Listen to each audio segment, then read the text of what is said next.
이사야 40장 27절에서 31절의 말씀,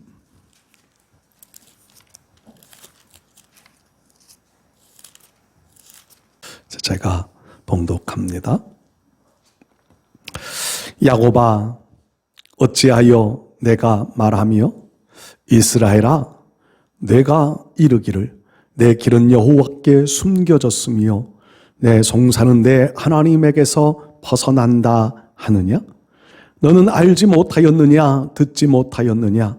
영원하신 하나님 여호와 땅 끝까지 창조하신 이는 피곤하지 아니하시며 곤비하지 아니하시며 명철이 한이 없으시며 피곤한 자에게는 능력을 주시며 무능한 자에게는 힘을 더하시나니 소년이라도 피곤하며 곤비하며 장정이라도 넘어지며 쓰러지되 오직 여호와를 앙망하는 자는 새 힘을 얻으리니 독수리가 날개치며 올라감 같을 것이요 다른 박질하여도 곤비하지 아니하겠고 걸어가도 피곤하지 아니하리로다. 아멘. 아멘. 라디오 방송을 제가 좀 많이 듣는 편인데 요즘에 아나운서들이 참 많이 사용하는 멘트들이 있습니다.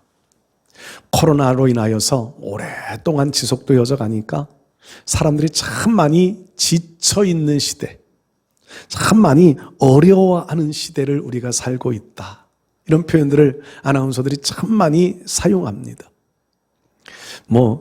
국가에서는 재난지원금이라고 하는 명목으로 소상공인들을 지원하고 긴급재난지원금으로 여러 부류들을 돕고는 있지만 턱없이 부족하여서 폐업하는 사람들이 줄을 잇고 있고 참 어려움이 너무 많이 지속되어져 가고 있다.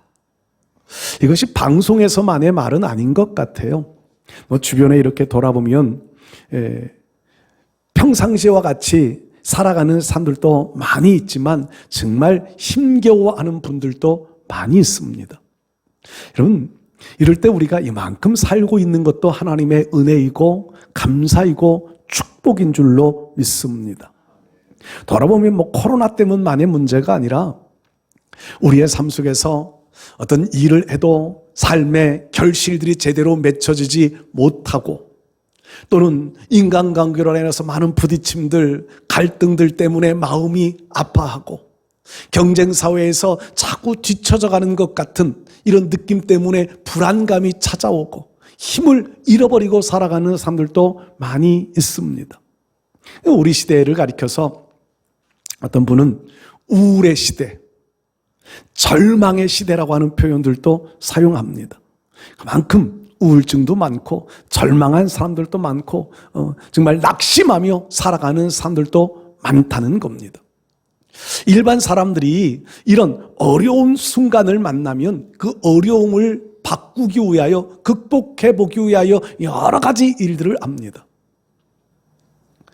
어떤 사람들은 여행을 통하여서 재충전을 받아보려 하는 이런 사람도 있고 어떤 취미 생활을 통하여 생각을 좀 바꾸어 보려 하는 이런 일들을 하기도 합니다. 집을 새로 이사해 보기도 하고 어떤 사람들을 새로운 사람들을 좀 만나보기도 하면서 어떤 삶의 방향을 좀 바꾸어 보려고 하는 그래서 새로운 힘을 내보려고 하는 경우들도 있습니다. 또 어떤 분들은요 자기보다 더 어려운 사람들을 찾아 더 어려운 사람들을 보면서 나는 그래도 낫다라고 하는 위로를 받으면서 힘을 내보려 하는 사람들도 있고요. 반대로 어떤 사람들은 세상에 성공한 사람들의 우인전이나 혹은 성공한 사람들을 만나보면서 새로운 것들을 도전해보고자 하는 마음으로 힘을 내보기도 합니다. 어떤 사람들은 새로운 사업을 구상해보고 어떤 새로운 일들을 추진해가면서 힘을 내보려고 하는 이런 경우들도 있습니다. 어느 분은 이렇게 말합니다. 우리 인생이라고 하는 것은 벽돌을 쌓는 것과 같다. 우리가 살아온 한 걸음 한 걸음의 삶이 지금까지의 우리의 인생의 벽돌을 쌓아온 것과 같고 앞으로 우리가 살아가는 한 걸음 한 걸음 살아가는 날들도 우리 인생의 벽돌을 쌓아가는 것과 같다. 때로는 힘들고 어려워 벽돌 쌓는 그 순간이 멈추어질 때도 있지만 또다시 벽돌을 쌓아 우리 인생이 쌓아야 할 벽돌을 완성하며 살아가는 것, 그것이 우리 인생에게 주어진 사명이라고 표현하시는 분들도 있습니다. 여러분, 우리가 살아오면서 지치고 힘든 일들 참 많이 겪고 참 많은 일들을 지나가고 있습니다. 앞으로도 우리는 원하지 않는 그런 상황들을 또 만날 수도 있을 겁니다. 근데 우리는요, 하나님을 경외하는 믿음의 사람들이잖아요. 믿음의 사람으로 하나님으로부터 우리는 힘을 얻으며 살아가야 될 줄로 믿습니다. 세상 사람들은 세상 사람의 방식으로 힘을 얻고 세상 사람들의 방식으로 자기의 인생의 길을 걸어가지만 우리는 전능하신 하나님의 백성으로 하나님의 은혜를 입어 하나님의 힘을 공급받아 하나님이 도우심을 받아서 우리의 삶을 새 힘을 얻고 나가야 할 줄로 믿습니다. 오늘 성경은 하나님은 우리에게 새 힘을 주시는 하나님이시라고 선포합니다. 피곤하지도 아니하고 곤비치도 아니하고 또 하나님은 우리에게 쓰러지지 않고 넘어지지 않도록 하나님은 우리에게 피곤하지 아니하도록 새 힘을 주시는 하나님이시라고 선포합니다. 이사야서의 내용을 전체적으로 살펴보면 이런 내용들이에요. 이사야라고 하는 선지자는 구약의 아주 뛰어난 선지자 중에 한 사람이잖아요. 그가 1장에서부터 이사야서는요, 성경의 축소판이라고도 표현을 하는데 우리가 성경을 66권, 신구약 성경 66권을 말하는데 이사야서가 66장으로 구성되어져 있습니다. 구약이 39권, 신약이 27권으로 되어져 있는데요. 이 이사야서가 1장부터 39장까지는 구약적인 메시지, 하나님의 심판, 하나님의 공의, 이스라엘 백성들이 범죄함으로 인하여서 하나님이 진노하시고 포로로 잡혀갈 것들을 전쟁하면서 어려움을 당하는 백성들의 이야기들을 1장에서부터 39장까지를 기록합니다. 구약적인 내용이라고 그럽니다. 40장부터 마지막 66장까지 27장에 걸쳐서는요, 하나님의 우위로 백성들이 포로에서 귀환해 올 것들을 예언하면서 하나님의 소망, 우위로를 말씀합니다. 특별히 오늘 40장, 이제 신약적인 메시지가 시작되어지는 부분들인데 이스라엘 백성들은 바벨론의 포로로 잡혀가서 그들의 생활이 어떻게 살 것인가를 이사야 선지자가 미래를 바라봅니다. 많이 낙심하고 많이 힘을 잃어버리고 오늘 성경에 27절에 기록된 대로 이스라엘 백성들이 하나님이 우리를 잊어버리셨다, 하나님이 우리를 외면하신다, 내 기도에는 귀를 기울이시지 않는다, 이런 어떤 하나님으로부터 버림받은 것 같은 소외감, 이런 것들을 느끼고 있을 백성들을 향하여서 하나님은 그런 하나님이 아니시다. 여러분, 우리도 그런 마음 들 때가 간혹 있지 않습니까? 힘을 잃어버려 하나님은 내 기도에 귀를 기울이지 않고 하나님은 나만 외면하시고 나만 미워하시고 하나님은 내가 기도하는 것에는 관심을 가지시지 않으시는 것 같이 느껴질 영적인 침체기를 만날 때가 우리도 있습니다. 근데 이사야 선지자는요, 하나님은 그런 하나님이 아니시라는 겁니다. 아무리 버림받은 것 같고 소외되어진 것 같고 하나님이 아무런 역사도 해주시지 않는 것 같은 하나님이시지만 하나님은 우리도 느끼지 못하는 사이에 하나님은 우리에게 새 힘을 공급해 주시는 하나님이시다라고 선포하고 있습니다. 여러분, 오늘 우리 삶 속에서 이 하나님의 은혜, 힘을 공급하시는 하나님의 은혜를 늘 덧입으며 살아가실 수 있기를 바랍니다. 긴 겨울잠에서 깨어나 이제 새로운 봄을 향하여서 새로 생명이 약동하고 이파리를 내고 꽃을 필 봄을 향하여 달려가고 있는 세상의 자연 이치들이요, 봄 기운을 받아 힘을 내듯이 오늘 우리의 삶 속에서도 신앙적인 침체기를 지나 새로운 도전을 이루고 새로운 힘을 얻어서 하나님의 선한 뜻을 위하여 달려갈 수 있는 새 힘을 얻는 복된 역사들이 이루어질 수 있기를 주의 이름으로 축복합니다. 하나님은 우리에게 어떻게, 왜 우리에게 힘을 주실까요? 우리는 어떻게 하나님의 힘을 공급받아야만 할까요? 오늘 이사야 선지자가 증거하는 말씀들을 한번 몇 가지로 나누어 생각해 보면서 우리도 이 하나님의 힘을 공급받아 살기를 소망합니다. 첫 번째로요, 우리는 영원하신 하나님을 바라보며 힘을 공급받아야 합니다. 하나님은 영원하시다. 오늘 그렇게 말씀하지요. 영원하신 하나님. 28절에 그렇게 말씀합니다. 너는 알지 못하였느냐, 듣지 못하였느냐, 영원하신 하나님 여호와. 영원하다고 하는 것은 우리가 시간적으로나 어떤 길이적으로나 관계적으로나 헤아릴 수 없을 만큼의 긴 시간을 말씀합니다. 오늘 아침에 제가 인터넷을 검색하다가 요즘 세계가요, 화성 탐사에 열을 올리고 있다고 그런 글을 오늘 좀 읽어봤습니다.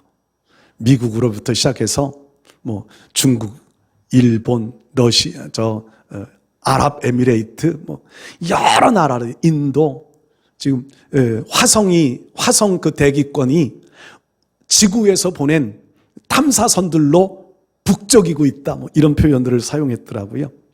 그 화성까지 가는 거리가 달까지 가는데도 과거에 참 오랜 시간이 걸렸는데, 그보다 훨씬 더 먼 화성까지 가는 거리가요, 요즘에는요, 얼마나 기술이 발달되어졌는지 6개월에서 7개월 정도면 그 우주선이 화성까지 간대요. 지금이야 물론 무인 탐사선이 사람은 가지 못하고요. 거기에 화성에 공기가 있다고 그래요. 공기가 있는데 지구의 공기양의 0.1%의 공기가 있답니다. 사람이 가서 그냥 딱 노출이 되면 5분 만에 죽는데요. 그런 화성에 지금 인류를 보내어 살 계획들을 가지고 화성을 탐사합니다. 실제로 살 수 있는 환경을 만들려면 수천 년이 걸릴 수도 있다고 그 기자는 그렇게 거기에 써놓았더라고요. 그 화성을 탐사하는 목적 중에 여러 가지 목적들이 있는데, 나라의 자존심을 세우기 위하여서 이런 목적도 있고요. 실제로 이 지구라고 하는 공간이 인간이 살 수 있는 환경이 얼마 되지 않아 멸망의 시간으로 갈 것이기 때문에 그때를 대비해서 개척하는 그런 목적도 있다고 거기에 기록을 해놓았던데요. 화성까지 가는 시간이 1년 남짓 걸리는데 영원이라고 하는 그 시간을 가려면 얼마나 걸릴까요? 근데 우리 하나님을 향하여서 영원하신 하나님이다. 우리가 믿는 하나님은 영원하신 하나님이십니다. 이 의미를 여러 가지로 한 묵상을 해보니까는요, 영원하신 하나님을 믿는 우리는 우리의 생각이, 우리의 시선이요, 짧은 현실에만 두지 말고 영원하신 하나님을 바라보면서 멀리 봐야 한다는 생각을 해보았습니다. 영원하신 하나님을 믿는 우리들은 우리가 살아가고 있는 인생, 잠언에 말씀하신 대로 70, 강건하면 80, 요즘 광고에 나온 대로 100세 시대, 이렇게 산다 할지라도 영원에 비교해보면요, 단 한 점에 불과해요. 현실에 불과해요. 근데 우리는 당장의 5분 일, 10분 일, 내일, 1년 뒤의 일들을 가지고 너무 근심하고 너무 염려하고 너무 걱정하며 살아가는 거지요. 그 짧은 것보다 더 먼 영원하신 하나님을 바라봐라. 영원하신 하나님이 우리를 위하여 계획해 놓으신 일들, 영원하신 하나님이 우리를 위하여 준비해 놓으신 일들을 바라볼 수 있는 믿음의 눈을 좀 뜨고 하나님을 바라보자는 겁니다. 좁게 우리가 살아가는 삶의 환경들 다람쥐 쳇바퀴 돌듯이 그냥 내가 살아가는 범주 안에서만 그냥 갈등하고 싸우고 그 속에서 내 욕심 부리며 살아가지 말고 좀 더 넓게 영원하신 하나님이 창조한 영원한 세계를 좀 바라보면서 살자. 마음을 넓히고 생각을 넓혀서 좀 더 깊게 넓게 바라보는 믿음의 눈을 가지자. 이게 이사야 선지자가 외치는 말씀입니다. 아까도 말씀드렸듯이 이스라엘 백성들, 미래의 백성들이 바벨론의 포로로 잡혀가면서 그 백성들이 당할 고난들, 그들이 한숨 짓고 눈물을 흘려가며 정말 현실에 도취돼 현실에 빠져가지고 좌절할 백성들을 향하여 아니 하나님은 영원하신 하나님이시다. 그 하나님은 이스라엘 백성들을 다시 포로에서 돌아오게 하실 것이고 나라를 회복하게 하실 하나님이시다. 영원하신 하나님을 바라봐라. 여러분, 오늘 우리가 왜 힘들어하고 왜 갈등하고 왜 아파하며 살아갈까요? 너무 눈앞에 있는 현실만을 보며 살기 때문입니다. 너무 가까이에 있는 것만을 생각하며 살기 때문이에요. 좀 더 멀리, 특별히 오늘 우리들은요, 주님의 보혈로 구속함을 받은 하나님의 백성들입니다. 우리를 위하여 주님은 영원하신 하나님은 우리가 살 영원한 천국을 예비해 두셨습니다. 그 천국을 나의 것으로 삼으며 살고 있다면 오늘의 힘듦을 조금 더 힘듦을 극복해 살아갈 수 있게 될 줄 믿습니다. 우리는 자주 그런 말들을 합니다. 우리 앞에 있는 현실의 문제를 보지 말고 그 뒤에 계신 하나님을 바라봐라. 실제로 우리가 이 하나님을 볼 수 있는 눈들이 있으면 지금의 아픔이나 어려움이나 낙심되어질 수 있는 상황들을 얼마든지 극복하며 살아갈 수 있게 될 줄 믿습니다. 성경을 보면 우리 믿음의 선배들이 그런 일들을 참 많이 겪고 그렇게 위기를 극복해가는 장면들을 봅니다. 창세기 말씀에 아브라함이 하나님의 인도를 받아 가나안 땅에 들어가잖아요. 그곳에서 이제 애굽으로 피신했다가 돌아오고 거부가 되어지고 창대해져 갑니다. 조카 롯과 함께 가나안 땅에 거할 수 없을 만큼, 함께 그 땅에 거할 수 없을 만큼 아브라함의 가축도 많아지고 종들도 많아졌습니다. 헤어지지요. 조카 롯이 소돔 고모라 땅을 선택을 하고 가서 사는데 그곳에서 전쟁을 만납니다. 포로가 되어지지요. 아브라함이 자기 집에서 길리운 군사 318명의 군사를 거느리고 가서 조카 롯을 구해냅니다. 그 전쟁에 관여해서 큰 승리를 얻습니다. 그리고 돌아와요. 여기까지는 참 좋았는데 그 전쟁에서 승리하고 돌아온 아브라함이 낙심, 좌절에 빠졌던 것 같아요. 아마도 그 전쟁에 관여해서 큰 승리를 얻었지만 다시 그들이 연합국, 지금 5개 나라와 4개 나라가 전쟁을 하는 전쟁에 참여해서 승리를 얻었거든요. 근데 패배한 나라들이 다시 연합국을 형성을 해서 군사들을 이끌고 아브라함을 공격해 온다면 아브라함은 그 전쟁에서 또 이길 수 있을까 하는 그런 두려운 마음들이 아마 자리 잡고 있었던 것 같습니다. 그때에 창세기 15장 말씀 보면 하나님께서 오셔서 말씀하지요. 너는 두려워하지 말아라. 나는 너의 힘이다. 너의 보호자라고 하나님은 말씀합니다. 아브라함은 힘이 약하고 아브라함은 또다시 전쟁을 할 만한 여력, 준비도 되어져 있지 않지만 하나님은 나는 너의 보호자다. 나는 너의 큰 힘이다. 여러분, 하나님을 우리의 힘으로 삼고 살아가시기를 바랍니다. 영원하신 하나님은 우리의 약함도 아시고 우리의 부족함도 아십니다. 미련함도 아십니다. 그렇지만 하나님은 우리를 하나님의 백성으로 삼아주셨기에 때를 따라 힘을 공급해 주시고 영원하신 하나님은 우리의 삶의 필요들을 공급해 가시는 하나님, 우리의 보호자가 되어주시는 하나님이십니다. 출애굽기도 보면 그런 내용들이 나오지요. 모세가 하나님 앞에 사명을 받아서 시내산에서 떨기나무 가운데서 하나님을 만나고 그 하나님이 애굽으로 가라고 강압적으로, 모세는 가고 싶지 않지만 하나님은 강압적으로 모세를 애굽으로 다시 돌려보냅니다. 그리고 바로 앞에 섭니다. 우리 백성들을 보내어 하나님 앞에 예배 드릴 수 있게 해달라. 예배의 자유를 달라. 그랬더니 바로와 애굽 사람들이 정책을 펴기를, 이 사람들이 시간이 남아도니까 헛된 생각을 한다. 그러면서 더 어려움을, 더 많은 고역들을, 노역을 시켜가면서 더 많은 어려움들을 안겨줍니다. 그러니까 백성의 다른 지도자들이 모세를 바라보는 시선이 곱지 않습니다. 가만히 두지 왜 와서 괜한 일을 해가지고 더 피곤하고 더 어렵게 만드느냐고 오히려 원망합니다.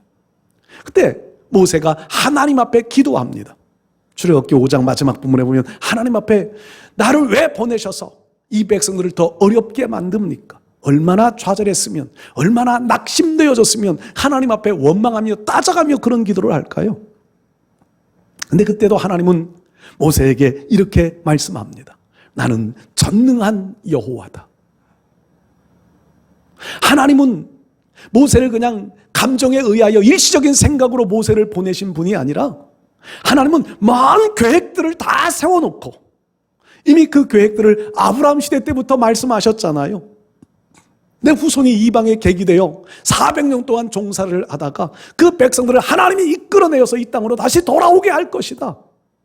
하나님은 먼 계획들을, 아주 장시간의 계획들을 다 세워놓으시고 그 계획의 한 부분으로 모세를 보내신 거예요. 모세는 그것을 알지 못했던 겁니다. 하나님은 나는 전능한 여호와다. 낙심하지 말고 힘을 잃어버리지 말라는 거예요. 내가 함께 할 테니까 너는 담대하게 내가 시키는 일들만 해라. 결국 영원하신 하나님이 계획하신 바대로 모세를 통하여 재앙이 내려지기 시작하고 그 모세를 통하여 이스라엘 백성들이 출애굽의 대장정의 역사들을 이루어가게 되는 내용들을 우리는 성경에서 자세하게 읽어볼 수 있습니다. 영원하신 하나님, 그 하나님은 우리의 주인 되신 하나님이시고 그 하나님은 우리의 보호자 되어주시는 하나님이십니다. 먼 미래까지 계획해놓고 계신 하나님, 여러분 이 하나님을 의지하며 믿으며 살아가실 수 있기를 바랍니다. 우리 하나님은요 즉흥적인 일로 행하시는 분이 아니십니다. 우리가 일들을 만날 때면 우리는 짧은 시각을 가지고 있어서 현실만 바라보니까 당장 일어난 일들 때문에 낙심합니다. 당장 일어난 일들 때문에 마음에 시험 듭니다. 당장 일어난 일들 때문에 영적 피곤함을 느끼고 곤고함 속에 빠져들어갑니다. 네, 하나님은 영원하신 하나님, 즉흥적으로 일하시는 분이 아니세요. 먼 미래까지 계획해 놓으시고 그 일을 하나하나 진행시켜가는 과정 속에 지금 우리가 여기에 이런 일들을 만나고 있는 겁니다. 그런 일들을 만날 때면 우리는 영원하신 하나님을 바라보자는 겁니다. 먼 미래를 준비해 가시는 하나님을 바라보면서 오늘을 이겨가실 수 있기를 바랍니다. 때로는 시험거리들을, 때로는 어려움들을 다 이겨가시기를 축복합니다. 하나님은 영원하신 하나님이십니다. 우리는 그 하나님을 바라보며 하나님을 따라갑니다. 우리는 이 땅 위에서 짧은 인생 살다가 끝날 사람들이 아니라 영원히 하나님을 경외하며 영원히 살아가야 할 존재들입니다. 좀 더 멀리, 좀 더 넓게, 좀 더 깊이 하나님의 뜻을 헤아리며 힘을 얻고 하나님 주신 사명을 잘 감당하며 살아갈 수 있는 우리 삶이 되실 수 있기를 바랍니다. 두 번째로요, 우리가 힘을 내야 할 이유는요, 우리는 창조주 하나님을 바라볼 수 있기 때문입니다. 창조주 하나님, 창세기 1장 1절을 딱 펴면 태초에 하나님이 천지를 창조하시니라. 하나님은 온 천지의 창조주이십니다. 그 창조주를 바라본다고 하는 것은요, 창조하셨다라고 하는 말씀의 의미는 여러 가지 의미로 해석해 볼 수 있겠는데 주인 되신다는 겁니다. 주인, 우주 만물의 주인. 태초에 하나님이 천지를 창조하시니라. 이 창조물 속에는 우리의 눈에 보여지는 자연만이 아니라 나도 그 속에 포함되어 창조되었다는 사실을 믿으십니까? 이 창조라고 하는 것은요, 사실 참 받아들이기 어려운 내용입니다. 창조. 그래서 반대적으로 나온 이야기가 진화론이기도 합니다. 진화론도 결국 끝에 파고 끝에 가고 가면 그 시작이 어디인지 불분명해져요. 하나님이 창조에서부터 시작하셨다는 겁니다. 그러니까 창조하셨다라고 하는 건 주인, 모든 건물에는 집마다 지은이가 있다고 히브리서에 말씀하잖아요. 집마다 지은이가 있는 것처럼 우주 만물은 하나님이 지으셨다. 그럼 주인이시라는 겁니다. 또 하나, 창조라고 하는 것은요, 하나님이 시작하셨다는 겁니다. 시작하신 분이 마무리하실 분, 영원하신 하나님과 또 연결이 되어지지요. 시작하신 분이 마무리까지 하실 하나님이십니다. 여러분, 하나님은 창조하신 하나님. 오늘 나를 나되게 만들어주신 분이 하나님이십니다. 그것을 우리가 믿음으로 받아들여야 돼요. 창조라고 하는 것이 과학적으로 증명하기가 참 지금 어려운, 반복적으로 창조되어지는 것이 아니기 때문에 우리가 논리적으로 설명해내기도 참 어려운 부분입니다. 창조라고 하는 것은 믿음으로 받아들일 수밖에 없어요. 태초에 하나님이 천지를 창조하시니라 믿음으로 받아들인. 그래서 신앙은요, 이 말씀 창세기 1장 1절을 믿느냐 믿지 않느냐에서부터 신앙인이냐 불신앙인이냐가 갈라진다고 그럽니다. 그 창조를 믿을 때에 예수님의 동정녀 탄생도 믿어질 수 있고, 그 믿음이 생겨질 때에 우리의 구원도 믿어질 수 있는 거예요. 믿음이 중요한데, 창조주 하나님이시다라고 하는 것을 믿는 겁니다. 그 믿음 안에는 내가 하나님에 의하여 창조되어졌다, 하나님 때문에 나는 지금 여기에 존재한다는 겁니다. 나의 주인은 하나님이십니다. 나로 시작하게 하신 분, 나로 이 땅 위에 존재하게 하신 분이 하나님이시고, 이 땅 위의 삶의 과정들을 주관해 가실 분이 하나님이시고, 주인 되신 하나님이 내 인생의 마지막까지 책임져 주실 하나님이시다. 이게 창조주 하나님이라고 하는 말씀에 담겨져 있는 의미입니다. 여러분, 이 창조주 하나님을 믿으십니까? 창조주 하나님. 창조주 하나님이라고 하는 말씀 속에 또 하나의 의미는, 하나님은 도와주시는 분이라는 겁니다. 여러분, 내가 내 물건을, 내 것으로 삼은 것들을요, 관리를 잘하려고 합니다. 하나님이 우리에게 맡겨주신 재물들을 잘 관리해야 거부가 됩니다. 관리하지 못하면, 관리자가 되어지지 못하면 인생은 언제나 실패자가 되고 맙니다. 관리자. 여러분, 이 관리자라고 하는 것은요, 돕는 역할이에요. 하나님은 우리를 창조해 놓으시고 창조물을 그냥 방치해 두시는 하나님이 아니시라는 겁니다. 하나님은 자신이 창조해 놓은 모든 피조물들을 관리하고 계십니다. 관리. 나를 창조해 놓으셨다면 하나님은 나를 관리하고 계십니다. 관리한다는 의미 속에는 도우신다는 거예요. 우리가 잘못된 길로 갈 때는 지팡이와 막대기로 때려가면서 우리의 길을 이끌어 가십니다. 하나님은 우리가 지쳐있을 때에 하늘의 힘을 공급해 먹을 양식을 공급해 가시면서 우리로 하나님의 길을 걸어가게 만들어 주십니다. 엘리야가 하늘의 불을 끌어내리는 그 놀라운 능력을 행하고 난 이후에 이세벨의 공포, 이세벨이 내일 너가 죽지 않으면 벌 위에 벌을 받겠다는 그런 공포의 선포를 듣고 도망자가 되어집니다. 로뎀나무 아래 죽기를 구하던 엘리야에게 하나님이 양식을 공급해 주시고 물을 먹게 하시면서 40일 주야를 걸어 호렙산에 이르게 하시고, 그곳에서 하나님 엘리야를 만나서 또다시 마지막에 해야 할 사명을 부여해 주시면서 엘리야를 도와주시던 하나님이십니다. 여러분, 하나님은 도우시는 하나님이십니다. 이스라엘 백성을 광야 40년 동안에 먹을 것, 입을 것, 그들의 마실 것, 그들의 전쟁의 모든 상황들, 모든 것들을 도와주시던 하나님, 그 하나님이 창조주 하나님이십니다. 그 하나님은 바로 우리의 하나님이십니다.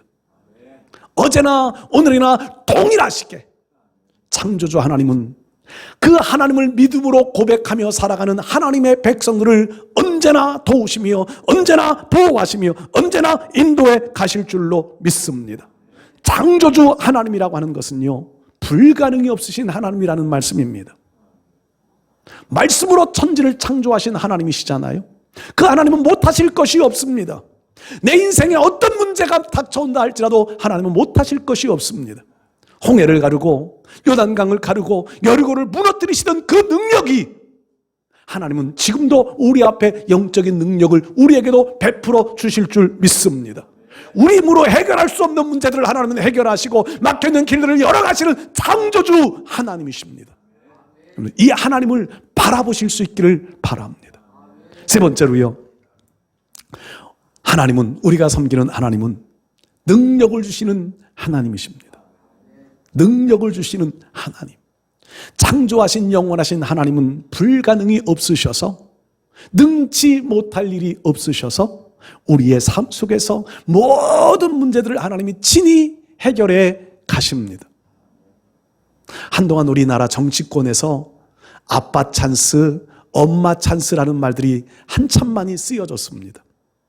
권력 있는 분들이 자녀들을 도와주었다는 그 일들을 이제 비꼰 말들이지요. 엄마 찬스를 쓰고 아빠 찬스를 써서 학교에 진학을 하고 어떤 일들을 잘 해결해가는, 서민들은 그렇게 못했을 텐데 권력 있는 사람들이라 그런 일을 했다고 빗대어서 나왔던 말들입니다.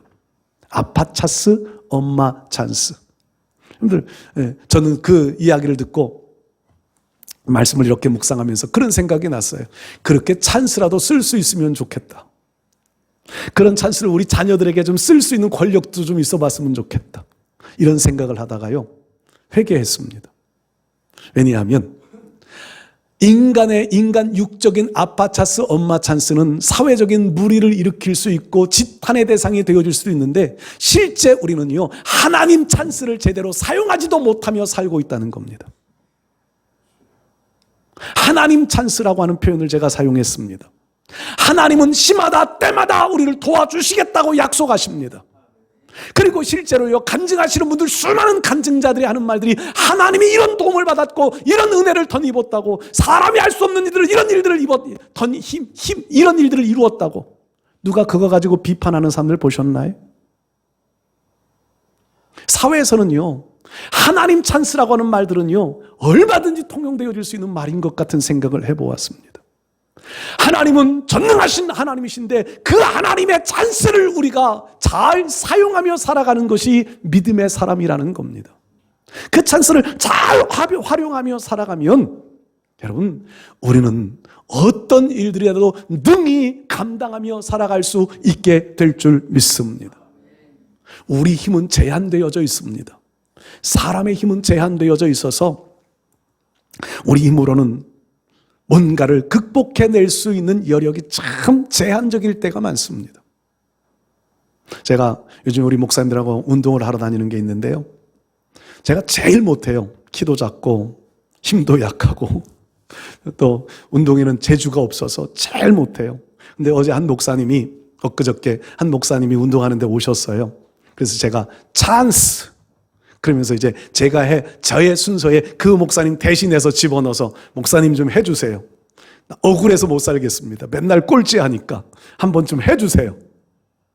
목사님 했는데요, 그 목사님도 저하고 별반 없이 실수해가지고 재미를 못 봤는데, 여러분, 하나님의 찬스를 잘 사용하면은요, 우리 힘에 제한되어진 힘으로는 할 수 없는 일들을 하나님은 하시잖아요. 이 전능하신 하나님을 바라보면서 힘을 내실 수 있기를 바랍니다. 전능하신 하나님 앞에 하나님이 약속하시는 것이요, 내게 부르짖어 기도하면 내가 응답하겠고 내가 알지 못하는 크고 은밀한 일을 내게 보여주겠다. 하나님은 우리가 할 수 없는 일들을 성취해서 보여주시겠다는 겁니다. 우리 힘으로는 못하는 일들을 하나님은 하셔서 우리에게 눈앞에 보여주시겠다, 성취물을 보여주시겠다는 겁니다. 여러분, 이 하나님, 능력의 하나님, 전능하신 하나님, 이 하나님을 우리의 하나님으로 삼고 살아가는 우리들은요, 하나님 찬스를 언제 어디서나 얼마든지 사용할 수 있는 권한을 우리에게 부여해 주셨습니다. 이 찬스들을 잘 사용하며 살아가실 수 있기를 바랍니다. 그러나 우리는요, 이 능력의 하나님을 바라보면서 오용하지 말아야 합니다. 오용.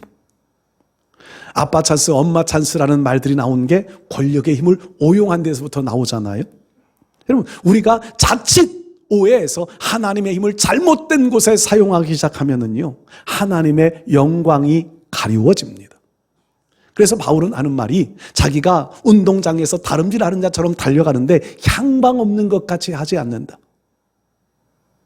내가 왜 하나님의 찬스를 사용해야 되는지 목적도 이유도 분명하게 알아 하나님의 나라와 하나님의 영광을 위하여 나는 그 일을 행하겠다는 겁니다. 향방 없이 그냥 인간의 어떤 이기심이나 아니면 내 이름 내고 싶은 생각 때문에 내 일을 이루기 위하여서가 아니라 하나님의 일을 이루기 위하여서 나는 다름질을 해가고 있다. 우리도 이 믿음의 마음들을 잊지 말아야 합니다. 하나님이 주신 사명을 감당하기 위하여서 하나님의 나라에 들어가기까지 우리는 하나님의 능력 덧입은 자로 이 땅 위에 승리자로 살아가야 할 줄로 믿습니다. 오늘 우리는 주님과 함께 가는 신앙인입니다. 주님은 영원하신 하나님이십니다. 주님은 창조주 하나님이십니다. 우리 하나님은 우리에게 능력을 새 힘을 공급해 주시는 하나님이십니다. 이 하나님을 나의 하나님으로 삼고 동행해 가면서 어디에서나 영적 힘을 내요 좌절 낙심하지 말고 세상의 흐름 속에서 편승하여 흔들리지 말고 믿음의 사람답게만 승리하며 살아갈 수 있는 우리 삶이 되실 수 있기를 주의 이름으로 축복합니다.